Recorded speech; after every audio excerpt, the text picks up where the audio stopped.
오늘 본문 1절에서 이러므로 그리스도 예수의 일로 너희 이방인을 위하여 갇힌 자 된 나 바울이 말하거니와 했습니다.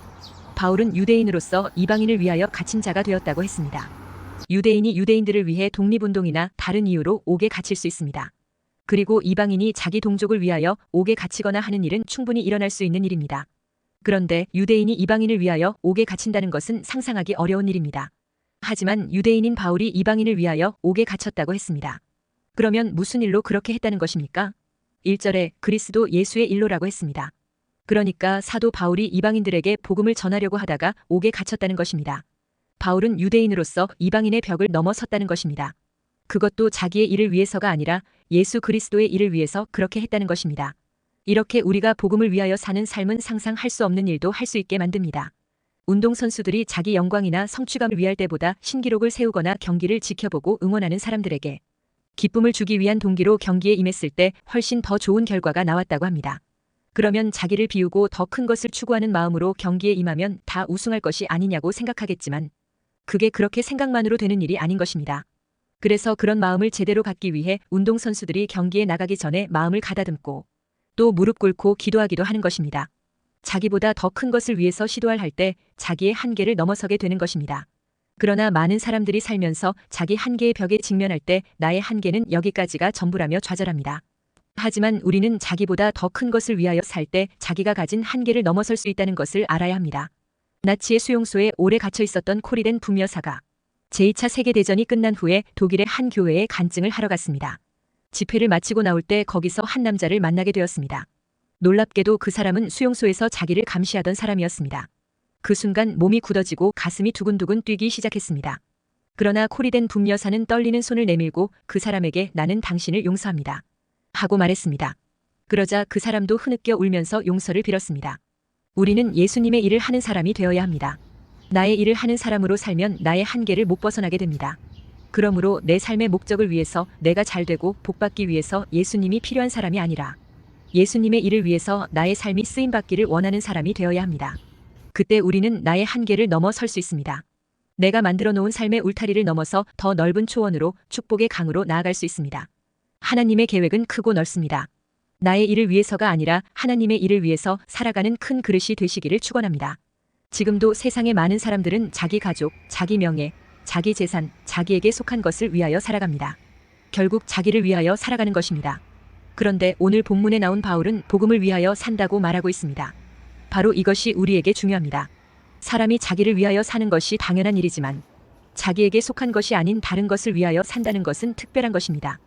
혹자는 내가 나를 위해서 살기도 바쁘고 힘든데 어떻게 다른 것을 위할 여유가 있겠습니까? 그것은 여유 있는 사람들이 하는 말이지요 합니다. 틀린 말은 아니지만 한 가지 잊고 있는 것이 있습니다. 그것은 내가 나라고 하는 것에 사로잡혀서 살면 살수록 나는 더 구차해지고 초라해진다는 것입니다. 그래서 어떤 사람이 말하기를 지옥과 천국의 차이는 밥 먹는 모습에서 다르다고 하지 않습니까? 지옥은 긴 숟가락을 가지고 자기 입에만 넣으려고 하다가 하나도 못 먹는 곳이지만 천국은 긴 숟가락으로 다른 사람 입에도 한 입 넣어주고 자기도 한 입 얻어먹는 곳이라는 것입니다. 나만을 위해 사는 것이 아니라 다른 사람을 위해 섬기며 사는 사람들이 모인 곳이 천국이라는 것입니다. 그런 의미에서 내가 나 자신만을 위해 산다는 것이 결코 지혜로운 삶이 아니라는 것입니다. 만약 계속 나 자신만을 위해 사는 삶을 추구하다가는 결국 가족도 친구도 믿음도 모든 것을 잃을 수 있습니다. 사도 바울은 자신이 복음을 위해 사는 사람이 되었다고 고백하고 있습니다. 복음은 바울의 것이 아닙니다.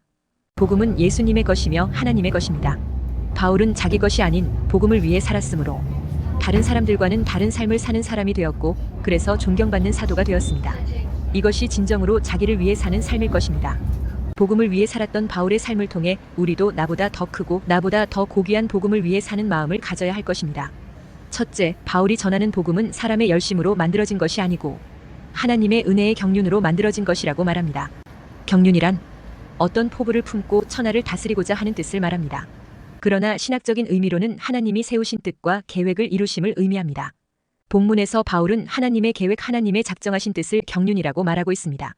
본문 2절에 너희를 위하여 내게 주신 하나님의 그 은혜의 경륜을 너희가 들었을 터이라 했습니다.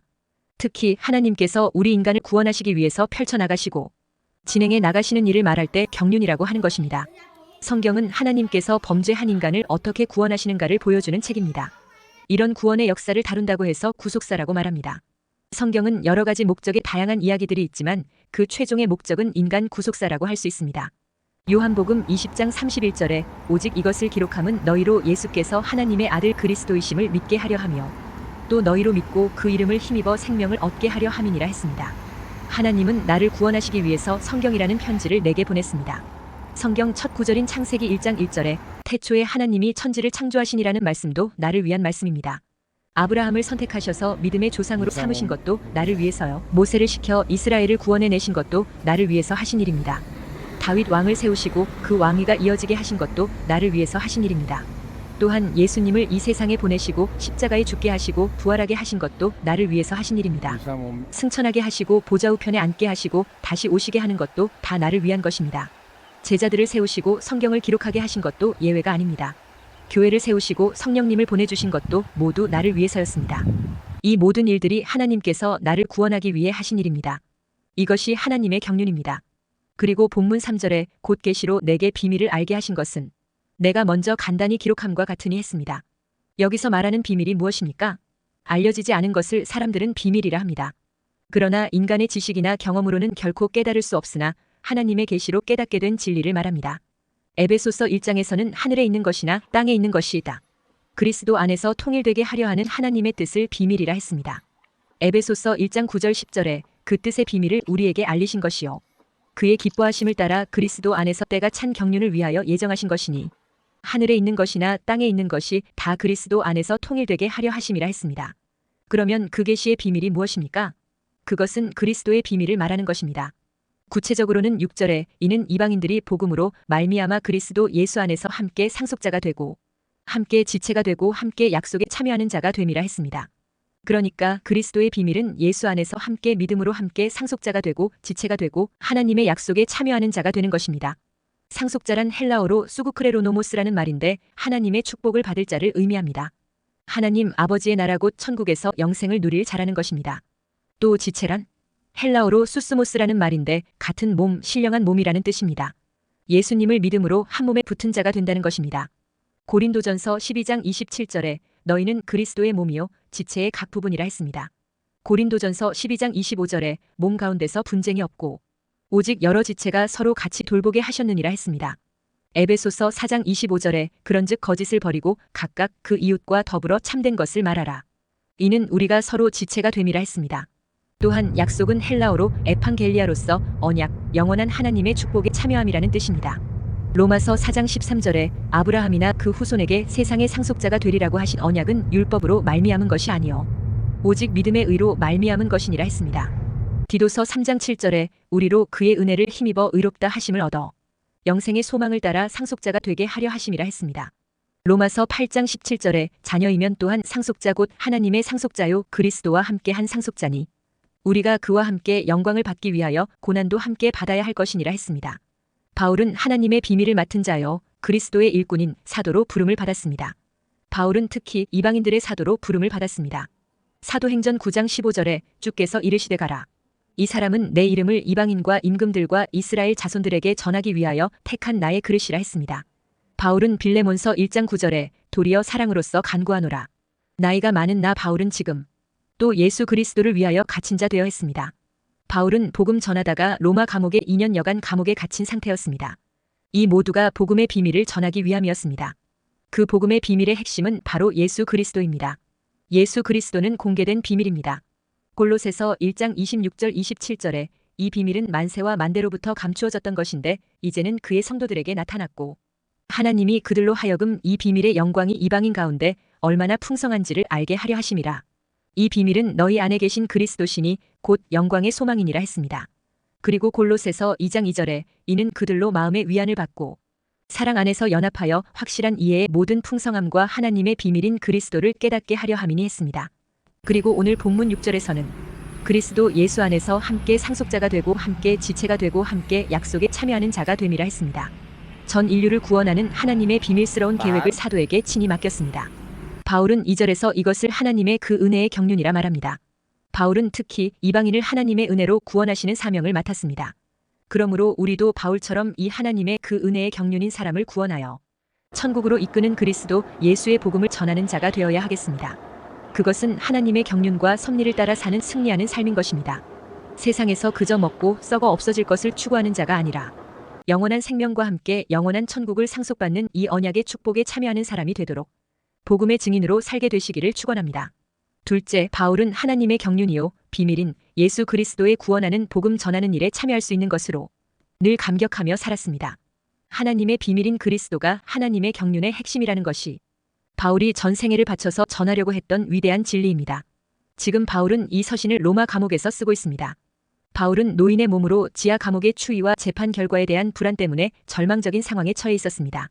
그럼에도 불구하고 바울은 자신이 갇힌 자라고 말하고 있습니다. 더구나 하나님의 비밀을 전하기 위해 감옥에 갇힌 것이 영광이라고 여겼습니다. 바울이 처음 감옥에 들어갔을 때는 크게 낙심이 되었을 것입니다. 아직 사방팔방에 전도할 곳, 교회를 세워야 할 곳이 많았습니다. 또 이미 세운 교회를 열심히 돌보는 일이 많아 너무나 시간이 아까웠을 것입니다. 그런데 감옥에 갇혀 금쪽 같은 시간들을 낭비하고 있으니 너무나 안타까워서 하나님께 기도도 많이 했을 것입니다. 그러다가 어느 순간에 하나님의 계시를 받으면서 하나님의 놀라운 비밀을 깨닫게 되었습니다. 본문 2, 3절에 너희를 위하여 내게 주신 하나님의 그 은혜의 경륜을 너희가 들었을 터이라. 곧 계시로 내게 비밀을 알게 하신 것은 내가 먼저 간단히 기록함과 같으니 했습니다. 복음의 비밀이 수많은 사람에게 전파되도록 하기 위해서 바울에게 계시되어졌던 것입니다. 바울은 하나님의 은혜로 복음이 주는 무한한 축복과 신비로운 진리를 보고 깨달았습니다. 이전 세대에서 선지자들이 경험해보지 못했던 분명한 진리와 은혜를 성령의 도우심으로 알게 되었던 것입니다. 특별히 복음의 비밀이 성령에 의하여 계시되어졌습니다. 5절에 이제 그의 거룩한 사도들과 선지자들에게 성령으로 나타내신 것 같이 다른 세대에서는 사람의 아들들에게 알리지 아니하셨으니 했습니다. 이 복음이 구약에서는 비밀 속에 감추어져 있었습니다. 인류의 소망과 구원이 되는 메시아에 관한 계시가 구약의 선지자들에게도 거의 희미하게 가려져 있었습니다. 그러다가 예수님이 성육신하여 이 세상에 오심으로 밝혀지게 되었습니다. 예수님이 세상에 오셔서 십자가 대속으로 죄인된 인간이 죄 사함받고 천국 가는 생명의 길을 열었습니다. 그리고 이 생명의 길은 유대인이나 이방인이나 누구에게도 다 활짝 열린 은혜의 길입니다. 누구든지 주의 이름을 부르고 회개하고 예수님을 주와 구주로 믿고 영접하면 생명의 길로 들어갈 수 있습니다. 이것이 너무나 엄청난 사건이기 때문에 본문 3절에서 비밀이라고 했습니다. 그러니까 천국 가는 비밀인 예수님을 믿고 영접하면 유대인이나 이방인이나 누구든지 동일한 자격으로 복음의 특권들을 누릴 수 있게 됩니다. 그것은 6절에서 살핀 것처럼 예수님과 함께 천국의 상속자가 되는 특권이 있고 함께 그리스도의 몸인 교회의 지체가 되는 특권이 있고 함께 구원과 영생의 약속에 참여하는 특권이 있습니다. 성경 말씀에는 예수 믿고 구원받은 자에게 하나님이 주시는 땅의 약속과 하늘의 약속이 32,000가지나 됩니다. 하나님과 구원과 영생과 사후의 세계를 모르던 우리들이 나를 위하여 십자가에서 죽으신 예수 그리스도의 복음 때문에 그 약속의 축복에 참여하게 된다는 것입니다. 그러니 생각할수록 감사하고 감격이 되는 것입니다. 사도 요한이 90세 넘은 나이에 난데없이 외딴 섬 반모섬으로 유배를 가게 되었습니다. 그는 생각하기를 일생 동안 주님을 위해서 헌신하다. 이제는 편히 쉬어야 할 노년의 외로운 죽음의 섬에 내던져진 것입니다. 모든 것이 생소하고 난감했고 수용하기 어려웠습니다. 그런데 어느 날 하늘 문이 열리고 놀라운 마지막 때의 계시가 펼쳐지기 시작했습니다. 그제서야 사도 요한은 하나님의 크신 뜻을 깨닫고 감사하면서 기록한 것이 바로 요한계시록입니다. 또한 기룩부르네라는 목사님이 복음을 전하다가 체포되어 뚜루락이라는 섬에 감금되었습니다. 그를 사랑하는 한 자매가 찾아와서 묻기를 이 적적한 곳에서 어떻게 먹고 마시고 잠들 수가 있습니까? 하며 걱정했습니다. 그러자 복음 때문에 갇힌 그 목사님은 대답하기를 자매여 나의 쇠고랑은 나를 두렵게 하지 않고 나의 잠을 깨우는 적이 없습니다. 이 쇠고랑에 채워져 있는 것을 영광으로 여기고 있습니다. 나를 얽어맨 이 쇠고랑의 철거덩거리는 소리는 나의 귀의 찬송 소리입니다. 내가 단순히 쇠고랑에 채어 있는 것이 아니라 이 복음 진리를 위하여 쇠고랑에 묶여 있기 때문입니다. 하고 대답했다고 합니다. 하나님은 당신을 위해 고난당하는 자에게 감당할 수 있는 능력과 평안을 부어주시는 분이십니다. 셋째, 영광스러운 복음의 비밀을 전하는 천국의 지점이 바로 오늘날 지상의 교회입니다. 예수님은 천국에서 이 세상에 오셔서 교회를 세우시고 다시 천국으로 가셨습니다. 그리고 예수님이 떠나실 때 교회에 명령하기를 천국 복음을 전하여 예수님이 가신 천국으로 사람들을 인도하라고 했습니다. 그러므로 구원하는 예수 복음을 전하여 사람들을 천국으로 이끄는 것이 가장 영광스러운 사명입니다. 예수님이 우리의 죄와 저주와 죽음 문제를 해결하실 구원자 그리스도시요 지금도 살아계신 하나님의 아들이라고 베드로가 신앙 고백했을 때 예수님께서 뭐라고 했습니까? 마태복음 16장 18절 19절에 또 내가 내게 이르노니 너는 베드로라 내가 이 반석 위에 내 교회를 세우리니 음부의 권세가 이기지 못하리라. 내가 천국 열쇠를 내게 주리니 내가 땅에서 무엇이든지 매면 하늘에서도 매일 것이요 내가 땅에서 무엇이든지 풀면 하늘에서도 풀리리라 하시고 했습니다. 하나님은 예수님을 세상에 보내어 인생들을 천국으로 이끌 교회를 세우시고 그 교회를 통해서 예배를 받으십니다. 그리고 하나님은 교회를 통하여 하나님의 능력을 나타내시고 우리 성도들과 교제하기를 원하십니다. 다시 말해 오늘날 교회는 그리스도의 몸으로 머리 되시는 예수님의 뜻과 그 남은 사역을 대행하고 있다는 것입니다.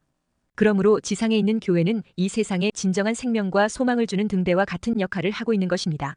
그래서 예수님은 마태복음 5장 14절에 너희는 세상의 빛이라. 산 위에 있는 동네가 숨겨지지 못할 것이요 했습니다. 세상을 살릴 유일한 빛의 역할을 하는 교회는 하나님께서 지키고 보호하시니다. 그래서 로마나 히틀러나 공산당 등 과거 독재자들이 교회의 문을 닫으려고 갖은 박해를 가했으나 다 실패하고 말았습니다. 지난 20세기에는 미국과 소련이 패권 다툼과 함께 냉전 시대가 한동안 지속되었습니다. 경쟁적으로 두 나라는 핵을 개발하고 우주 개발의 주도권을 잡기 위하여 우주선을 쏘아 올리고 전쟁 무기를 개발했습니다. 그리고 소련은 수많은 나라들은 침략하여 공산화시켰습니다.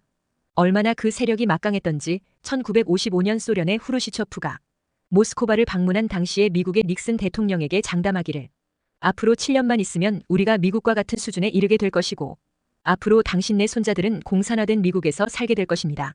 라고 했답니다. 그러니 공산주의가 무너진다는 것은 감히 상상할 수 없을 정도로 막강한 세력을 떨치고 있었습니다. 특히 소련은 공산당 혁명 이후 예배드리는 교회를 폐쇄해버렸습니다. 교회마다 공산당 집회소로 만들고 오락시설 공간으로 바꾸어 버렸습니다. 그들은 교회를 없애버리고 하나님의 백성을 없앤 것입니다. 그때 미국을 방문한 소련의 공산당 간부가 말하기를 우리가 교회 문을 닫았더니 모든 문이 닫히더라고 했습니다. 이 말은 공산당의 능력이 하나님의 능력을 이길 수 있다는 교만한 말이었던 것입니다. 그런데 40년이 지나자 소련이 어떻게 되었습니까? 공산주의가 무너지고 소련은 빚더미 위에 앉게 되었습니다. 더 한심한 것은 앞으로 미국이 공산화될 것이라고 호언장담하던 후르시초프의 아들 세르게이와 며느리 발렌티나가 미국으로 귀화하여 미국 시민이 되었습니다. 그리고 문을 닫았던 소련의 대부분의 교회들의 문이 다시 활짝 열리고 지금 예배를 드리고 있습니다. 지금 북한도 모든 교회 문을 폐쇄하고 모든 성도들을 다 가두거나 처형하여 참 교회가 완전히 사라진 것처럼 보이지만 머지않아 하나님의 강한 역사로 모든 것이 다시 회복될 것입니다. 하나님은 예수님의 피값으로 세우신 교회를 반드시 들어서 천국 가는 복음의 빛을 전하게 하십니다. 이 귀한 하나님의 경륜이 있는 비밀스러운 복음 전파 사역에 아름답게 쓰임받게 되시기를 주의 이름으로 축원합니다.